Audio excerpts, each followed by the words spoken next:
तरजीहात का तयन कैसे करें? आइजनहावर ग्रिड क्या है? स्टीफन कोवे क्वाड्रेंट क्या है? और जिंदगी में तरजीहात की अहमियत क्या है? तरजीहात के बारे में एक छोटी सी मिसाल सुन लीजिए। आप पाकिस्तान के माहौल में हैं और एग्जाम देने जा रहे हैं। सुबह 9 बजे पेपर है और आप 8 बजे घर से निकले हैं।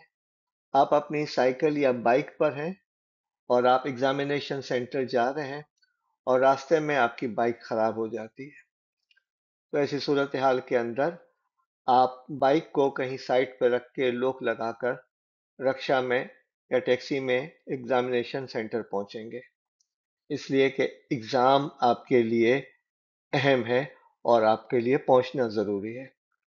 दूसरी सूरत यह है कि किसी छुट्टी वाले दिन आप किसी दोस्त के साथ उसी बाइक पर जा रहे हैं और बाइक के जरिए से आप किसी हलवा पूरी की दुकान पर जाकर नाश्ता करने वाले हैं, लेकिन रास्ते में बाइक खराब हो जाती है। तो आप बाइक को छोड़कर रक्शे में नहीं जाएंगे, बल्कि बाइक को पहले ठीक कराएंगे, फिर हलवा पूरी खाने के लिए जाएंगे। यह है तरजीहात का एक बुनियादी कंसेप्ट जिस पर आज हम आपसे गुफ्तगू कर रहे हैं। एक आसान तरीन हल यह है कि आप तमाम कामों को एक जगह नोट कर लें, जैसे ऊपर वाले दायरे में दिया है, और इसके बाद उसकी सॉर्टिंग कर लें और सॉर्टिंग करने के बाद उनको नाम दें। लेकिन नाम आपको पहले डिटरमिन करने होंगे कि कौन सी आपकी तरजीहात हैं, कौन से टाइम ऑब्लिगेशन है, कौन से अनइम्पोर्टेंट हैं बट डिजायरेबल हैं और कौन से टाइम वेस्टर्स हैं। तो फिर आप इनको लेबल लगा लें और इन 4 कैटेगरीज में तकसीम कर लें, तो आपका मसला हल हो सकता है।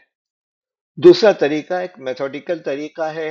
वो ये है कि आप एक फहरिस्त बनाइए अपने कामों की, हफ्तावार फहरिस्त बना लें और उसके अंदर कामों के नंबर्स लिख लें।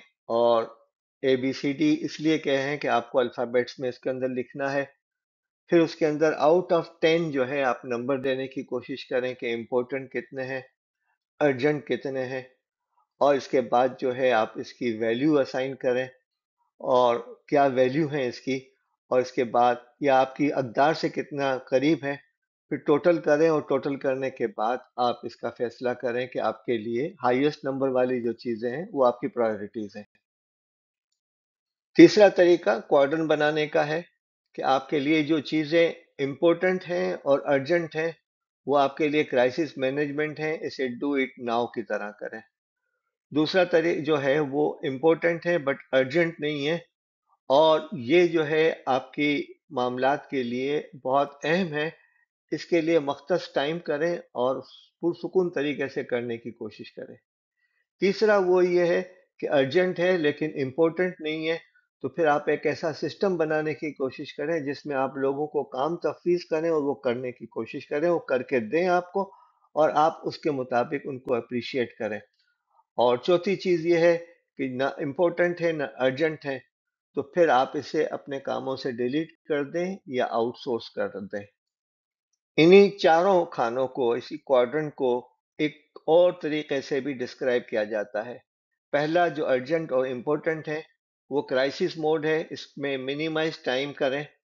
दूसरा जो है क्वाड्रेंट वो द इफेक्टिवनेस जोन है, जो इम्पोर्टेंट है लेकिन अर्जेंट नहीं है।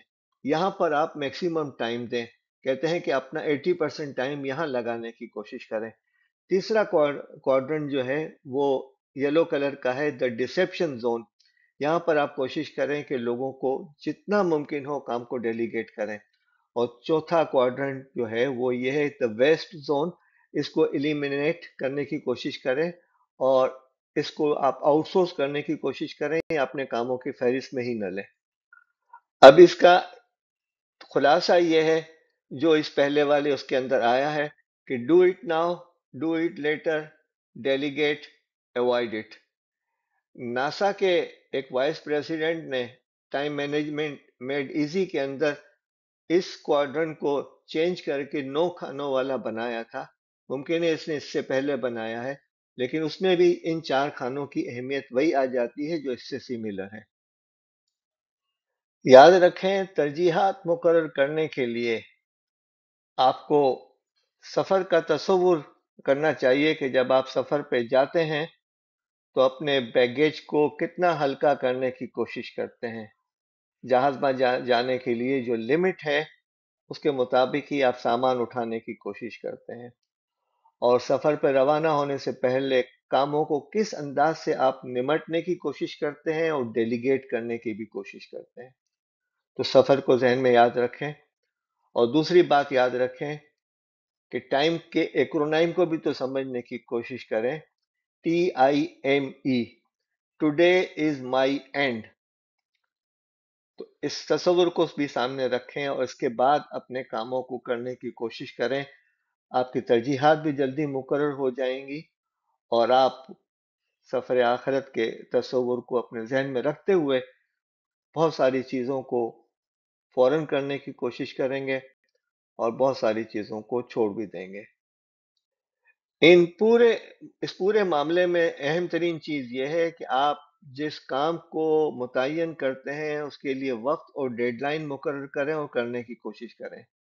یاد رکھیں جس امتحان کی ہم نے آپ کو مثال دی اس 3 گھنٹے کے اندر آپ 20 صفحات لکھ لیتے ہیں، لیکن اگر آپ کو 3 گھنٹے کی جگہ آپ کو پورا دن دے دیا جائے تو آپ پورے دن کے اندر اس کو کرنے کی کوشش کریں گے. اور اگر آپ کو 1 ہفتہ دے دیا جائے تو 1 ہفتے میں کرنے کی کوشش کریں گے.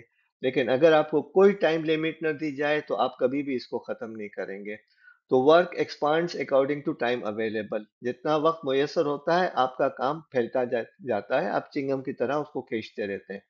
لہذا کوشش کریں کہ ٹائم باؤنڈ ہو کر اپنے کاموں کو کوشش کریں، ترجیحات مقرر کریں.